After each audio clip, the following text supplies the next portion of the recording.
Hi guys, welcome back. So listen, we have got a really interesting topic for you today. We're looking at giants. Yes, I mean the Nephilim and what the Bible says about it. Genesis 6, this race of giant people who are a hybrid between the spirit world and the human world, and they're the reason that God sent the flood. This is all described in Genesis. They were giants. The claim from some people is that's actually real, and the fossil record proves it's real because giant bones, human bones, have been found through the years, and that some or a lot of them wound up in the Smithsonian where their existence was suppressed. Yes. You're saying there's actually documentary evidence that may be true? Yes, there's documentary evidence that Smithsonian has received bones and large coffins from not that long ago. We're talking maybe the 50s or 60s. And there was one case where the Smithsonian said, we did receive the bones, but we don't know where they are. Well, if you received human bones that were larger than any human bones ever described in literature, ever, other than Genesis 6, kind of a big story. And you see that story repeated over and over again, especially in America, for hundreds of years. Listen, trust me, the Smithsonian are deadly. What they've been doing is going around, when they hear about giant bones being found, they literally go to the sites, take the bones and go about their business, and then no one can't see the bones again. Remember, what they're doing, they're creating a narrative that there's no giants. Because when you talk about giants, remember, you're validating the Bible, because the Bible talks about giants. And if you know the Bible, you'll be able to find where the Bible talks about giants all over the place, from Goliath to Og, the king of Bashan, his bed was like 14 to 18 feet long. His bed was 6 foot wide. So what these people do, they hide information from us. The book of Enoch tells us exactly what happened to the giant trees that were cut down. Book of Enoch. I've got some references here. As I said, the book of Enoch's actually in the Ethiopian Bible, and I've got the book of Enoch. Some people are scared of it, but I read the book of Enoch. A lot of these books, some of them are very interesting. It mentions how the angels of God labored or cut down the trees in order to prevent the Nephilim giants from climbing up to survive the flood. We've been born with sight, but our eyes have become blind. They told you this is just pareidolia, that your mind is playing tricks on you. Well, your eyes have become traitors over time. So you do enough research and you come to realize that the majority of science is in fact pseudoscience to fit a narrative. We should know by now that many plateaus and mountains aren't rock formations, but the stumps of these giant trees that were cut down. And if you look closely at a lot of them, you'll see tree rings. Put the tree ring under a microscope and you will see geometric patterns of a hexagon. Take plant stems and you'll also see that each individual fiber is hexagonal in shape. This is what allows the trees to grow upwards into big, beautiful trees that reach the sky. Now what's funny is scientists, or the dark Kabbalah priests, tell us that this was made from lava. Since when does lava or magma cool down and make geometric shapes? Let's take a look at Devil's Tower. Again, they tell us that this was formed by igneous lava. Here we see climbers on individual hexagonal towers. The stems of Devil's Tower bend into the base of the ground just like a tree. We see examples of these cut down trees all throughout the world, and Enoch says that there were 200 of them. Now there's always connections within the Bible that point to the book of Enoch so we can get more details. Just like in Genesis it tells us that there were giants in the earth in those days, there's other verses that tell us all about these trees. Daniel chapter 4 verse 10, pay attention. I saw a large tree in the middle of the earth. The tree grew very tall and strong, reaching high into the heavens for all the world to see. I saw a messenger, a holy one, coming down from heaven, and he shouted, "Cut down the tree and lop off its branches, but leave the stump and the roots in the ground, so that everyone may know that the Most High rules over the kingdoms of the world." So even the Bible tells us not only who cut these tree stumps down, but why they were left there, to show the power and destruction of God and his angels. Now mud fossils. Are these really petrified giants? Well, in Enoch 16:1 it says, "As to the death of the giants, wherever their spirits depart from their bodies, let their flesh, which is perishable, be without judgment." So judgment of the flesh is to rot and go away, to decompose. But without judgment is to not decompose. So we have to think about, how could these giants be petrified? Well, what plays a major role in petrification? water. And what happened after the trees were cut down? The Great Flood, a legend across every culture in the world. There's a reason that Enoch, along with many other books, have been removed from the modern Bible. These books painted a far too accurate description of not only our realm and where we live, but the history behind it. You can keep believing that this is all just coincidence, keep believing that you're on a spinning water marble heading nowhere, and evolution is real, that you're a cosmic accident, or you can do a little bit of research, find the truth, and find out that there is a creator who made this amazing realm, and that you were created for a purpose. Wow. The tree stuff is crazy. I'm going to put a documentary about trees in the description when you get time, look at it, because I said the tree research is crazy when you see what they're really hiding from us. So you don't believe in the Nephilim? Well, yeah, they're in the Bible. Yeah, the Nephilim. It just depends what you mean by Nephilim. Well, what do you mean by it? I don't know what you mean by it. I mean, I'll tell you whether I believe it. I would love to believe that there's giants. Yeah, well, Nephilim is a tricky term because we don't really know where it originates. So Nephal means to fall, Right. in Hebrew, and so that's where you get the idea of these are fallen angels. Fallen angels, yeah. But the Greek translation of the Old Testament translated as gigas, which is Gigantic. giants. Yeah.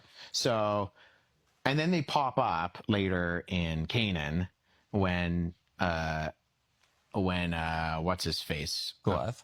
Joshua Well, and so Caleb. not just Goliath, but when they go into the Promised Land and they like 12 you have a spies. story of there's these 10 spies that go to 12 scope out spies. the land that God has promised them, and then they come back and no, it's 12 men, and 10 of them are like, we can't go in there. There are giants there, and the term there is Nephilim. Like they're giants. I don't know if it's like they could just be spooked. They don't want to go in there, and so they come up with this excuse that there are giants in there.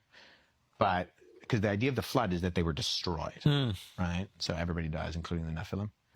But then you have guys like, C.S. Lewis. It's like Lewis and Tolkien had these ideas that these stories of like Zeus and the Greek gods.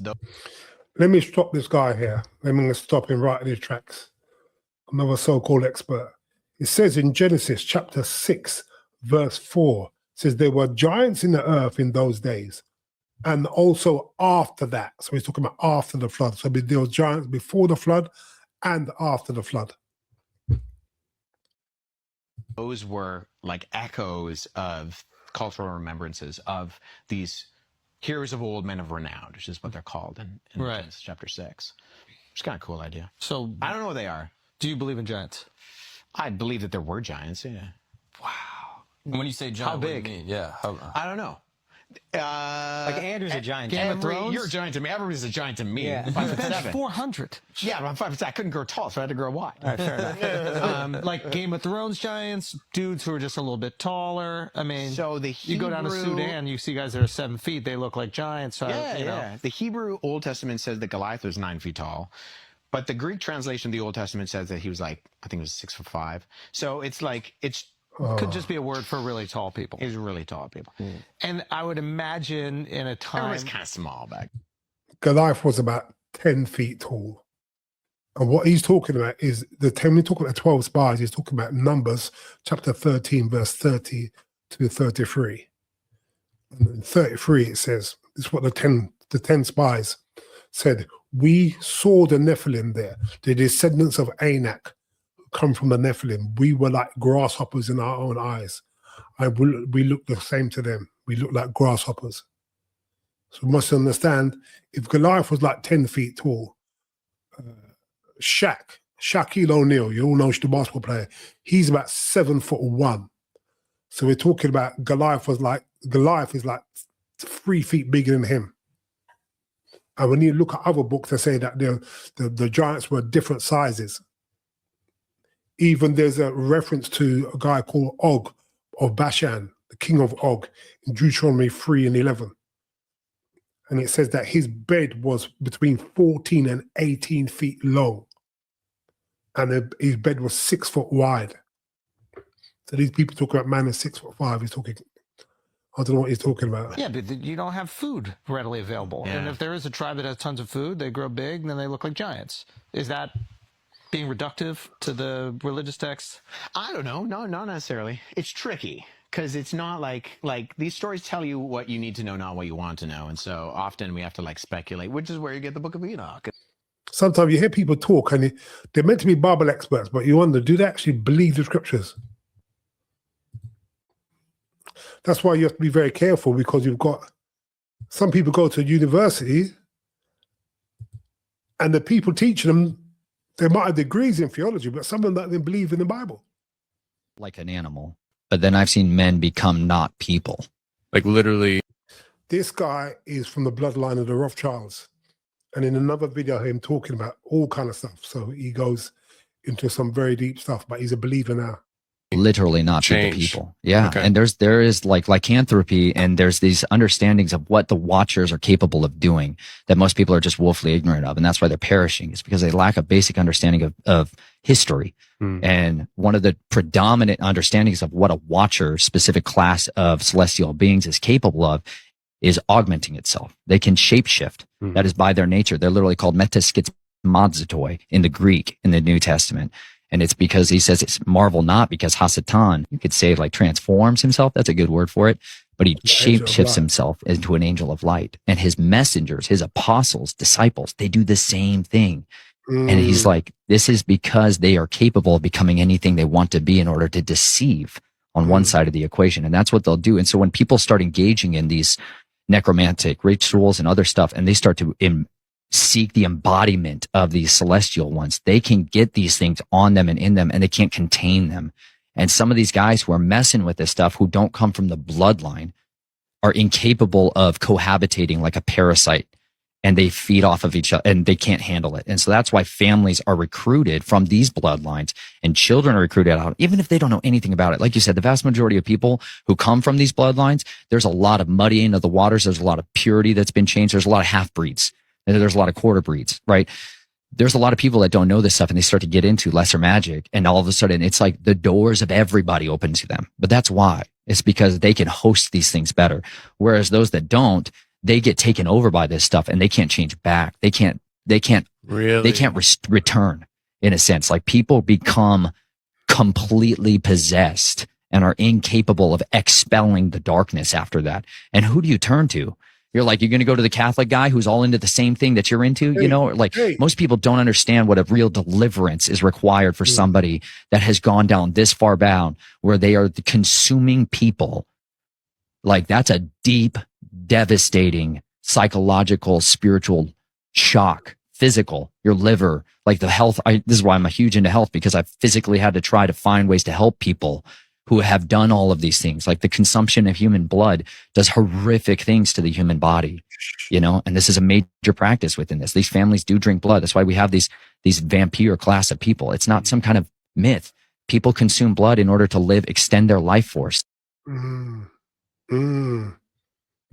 That's crazy.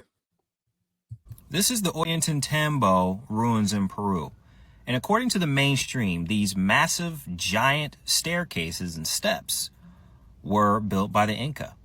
And they are terraces for agriculture, growing crops and stuff. But based on the research I've been doing, it seems like the Inca found these giant steps here and built a city above them, and built temples and structures around these steps. So what I think these are probably Nephilim giant steps or staircases, or they are a bleacher or stadium system for the Nephilim giants. So who knows what the Nephilim were watching, and if these are steps, what do they lead to? Like, what's up here? What was up here before the city was there? Who knows? Now, there are smaller staircases. I'll show you some photos in between these. And back in the day before the flood, I'm assuming there were humans living amongst the Nephilim. They were probably their slaves or whatever. And they built these massive staircases or bleachers so they can watch the entertainment. Now, I got no problems with saying that the Inca turned these huge Nephilim staircases into farming areas. I got no problems with saying that. It's very logical. It makes sense. Look, it's flat open field. Throw some dirt on it. Throw some seed. Grow some crops right there. And you can access it through these other smaller human staircases. But how did they build this with no technology? How did they get these to be flat like that? How they flatten the rock down like that? And this is not even the worst part. So it's like, oh, they just had a lot of time, had a lot of people, they were able to pull it off. But hold on, let me show you something else. What about stuff like this? We have flat sides and perfectly jointed blocks together, and you have like sharp angles and stuff. How'd they do this with no technology? How'd they pull that off? This is a huge stone. How'd they move this in place? We know the mainstream lies about virtually everything. And so their explanation as to how the Inca pulled this off is, first, they carved the stone into large blocks using only primitive tools. Then they transported the blocks up to the mountain using a system of pulleys and ropes. Vague. What's the system? What is the contraption that they use with pulleys and ropes to get all those rocks up there? Vague. I need more information than that. Finally, they fit the blocks together using a technique called ashlar, in which each block is cut to interlock with the ones around it. How did they cut the rocks? How did they cut? They're saying cut. They're saying cut. How did they get the rocks to look perfect? That Tetris perfect look. How did they do this? How did they lift these? Was it just a bunch of dudes that lift this up and put those into place like that? How'd they cut them to be square? How'd they cut them to be square like that? No technology? I believe that they may have had abilities back then. Earth bending, sound abilities, using sound to shape things, maybe even laser technology. Like that Avatar stuff, earth, fire bending, earth bending, and water bending. I think, what do you think they get those ideas from? They get it from probably reality. Who knows what humans were able to do back then? Who knows? I don't know about you, but that looks like a bleacher situation. This looks like a stadium for Nephilim giants. And that giant Nephilim stuff, that's all biblical stuff, man. And they're trying to hide the fact that giants existed. That's right. Because it points to the Bible. It points to the creation account where the fallen angels, the 200 watchers came down and spent quality time with the human ladies and created giants, Nephilim giants and titans. And this, to me, seems like this is for some giant folks. These look like staircases or a bleacher auditorium system for Nephilim. And they've certainly found giant footprints around the world. This is in South Africa. But giants did exist. Wow. I made other videos about that. You can go check them out. See that? That's a giant footprint. Oh, they carved that. They just carved it. Why? Why? Why would they carve that? What's the point of carving that? That's a giant Nephilim footprint. And all this stuff up here. Like, look at this. This is like a smooth wall. And all those door, window opening areas way up top where my finger is not really pointing at. But how'd they move those stones? How'd they do that? Is this giants? Is this Nephilim? Or do they have a system of pulleys and ropes? Come on, man. Explain that. The point of this video is to get you to open your eyes and question the mainstream and doubt the information that they're telling you. Because this right here looks suspiciously Nephilim-like, okay? And they don't want you to know that giants and Nephilim exist or existed because it will point straight to the Bible. And the Bible obviously points to God, and God being Jesus Christ. And they don't want you to know that Jesus Christ is Lord. Jesus Christ is Lord. And that's why they hide all this biblical stuff. That's why they hide the fact that the earth is flat. It all points to Jesus. Okay? So that's the whole point of this. Question the mainstream. Question the matrix. They're trying to trick you. They want you to think that Christianity is a religion, when in fact, it's actually the truth.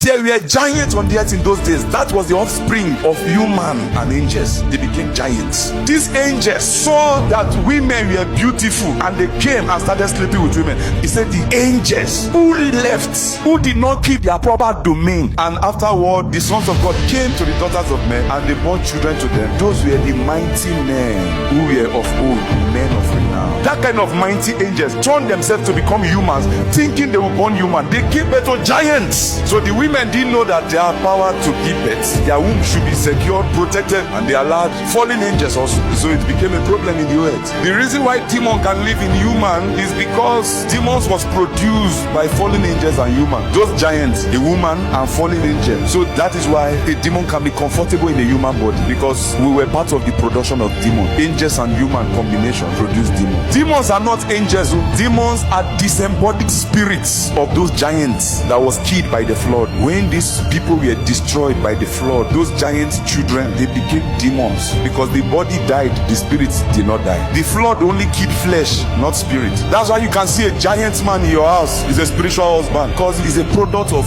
human and angel. Because these angels, God reduced the age of men, because they started teaching men evil.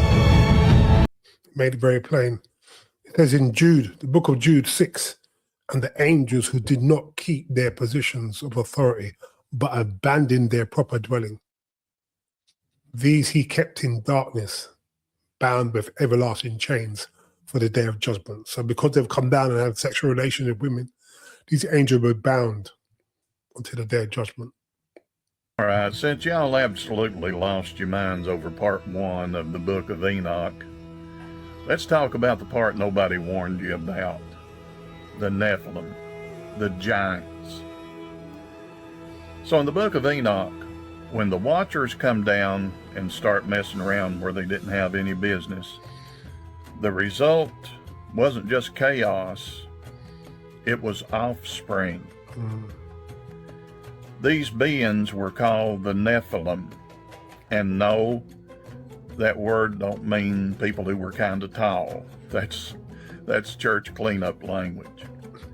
In Hebrew, Nephilim comes from Nephal, meaning to fall, fallen ones. Not metaphorically, literally. These giants weren't just big dudes wandering around the hills. Enoch describes them as violent, destructive, and completely out of balance. They devoured everything, crops, animals, and eventually humans. And here's the kicker nobody likes to talk about. Their existence is one of the reasons given for the flood. Yeah. God didn't flood the earth because people were sipping wine and partying too much. According to Enoch, creation itself had become corrupted. And before somebody says, well, that ain't in my Bible, Genesis 6 mentions the Nephilim too, just barely, like a footnote nobody wants to explain. It says, there were giants in the earth in those days, and also after that. Now, after that. Let that marinate there for a minute. Now here's the real question. If the Nephilim were wiped out in the flood, why does the Bible say, and also after that? Huh? That's part 3 if you want it. Drop me a comment over here. There's 2 things to be said about this. One is that according to Enoch, you have the offspring, the Nephilim, when they're killed, the physical part dies. The immaterial part is referred to by Enoch as a watcher. Now you could extrapolate from that and say, if they're a watcher, and 4 chapters later Enoch says that they can take any form they wish, you put that together and you essentially have the new generation of watchers able to do what the old ones did. This brings up another interesting question. Sometimes people are confused what demons are. Some people think that demons are the fallen angels. No. Fallen angels are fallen angels. They have no need of inhabiting other people. They have bodies of their own. Who and what are demons? Well, the book of 1 Enoch tells us in chapter 15.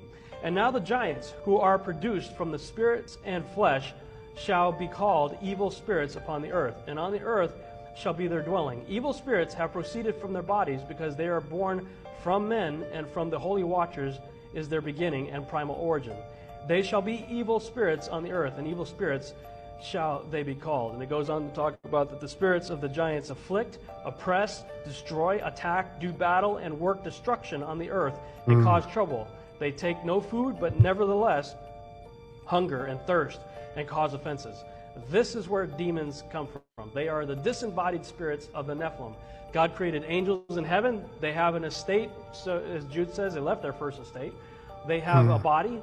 They operate just fine as they are. God created human beings. He created animals, created the creatures of this earth. But the angel-human hybrid was something God never intended to exist in the first place. And so it's an abomination. And so when that body dies, the body of a Nephilim, the spirit has nowhere to go because it was never meant to exist in the first place. So it wanders in dark places and goes to and fro. And we see that even in the New Testament with regard to some of the things that the demons talk about and how Jesus refers to them. That's the origin of demons.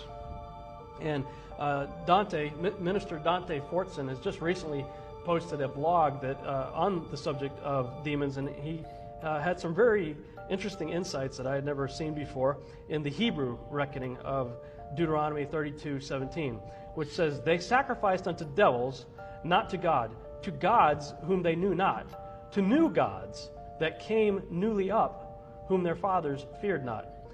Dante goes on to say, why did Moses refer to the demons as new gods?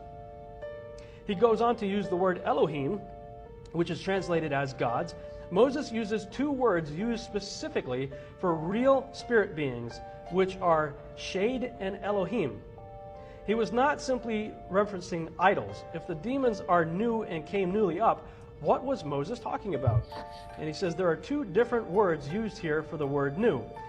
Occurrence number 1 is Kadesh, Strong's number 2319, which means new, fresh, new thing. And the other word, Karab, Strong's 7138, shortly, lately, near of kin. And he focuses on the phrase near of kin in his thesis. He says, these were new beings that had recently come to exist. Even more interesting is the second use, which could be translated as near of kin. If the demons did indeed come from the dead Nephilim, they would be near of kin in the sense that they were part human ones. That's Rob Skeever. Rob Skeever died a year or two ago, but he really dives in a lot into Genesis 6 and the Book of Enoch, the Book of Jubilees, what really happened during the flood.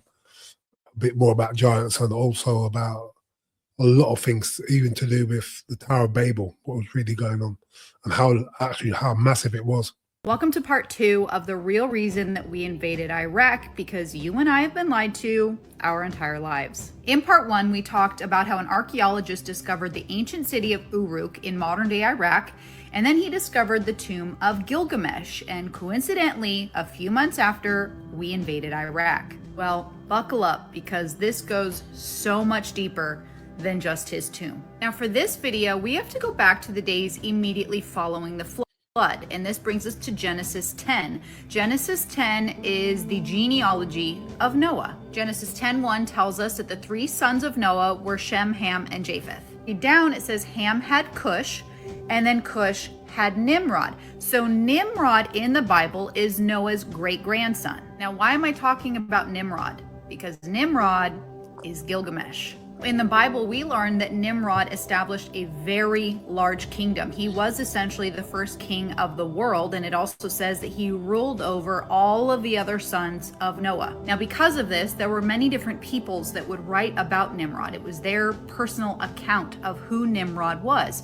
The Babylonians wrote about him, the Assyrians wrote about him, the Hittites wrote about him. It says even in Palestine, tablets have been found with this man's name on them. He was obviously the most popular hero in the ancient Near East. And of course, the Sumerians wrote about him in the Epic of Gilgamesh.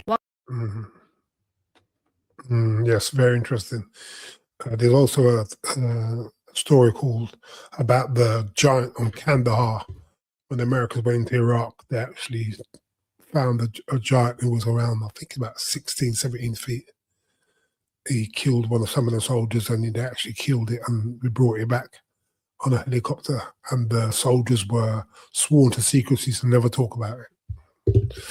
Okay, guys, that's our little foray into about giants and Nephilim. Very interesting topic. Please, if you like it, if you like what I've gone over, please like, share, subscribe. If you did like it, comment. If you didn't like it, comment. Tell me show me where I'm going wrong. Thank you so much for your time. Thank you so much for your time. God bless you all. Until next week, take care. God bless you and goodbye.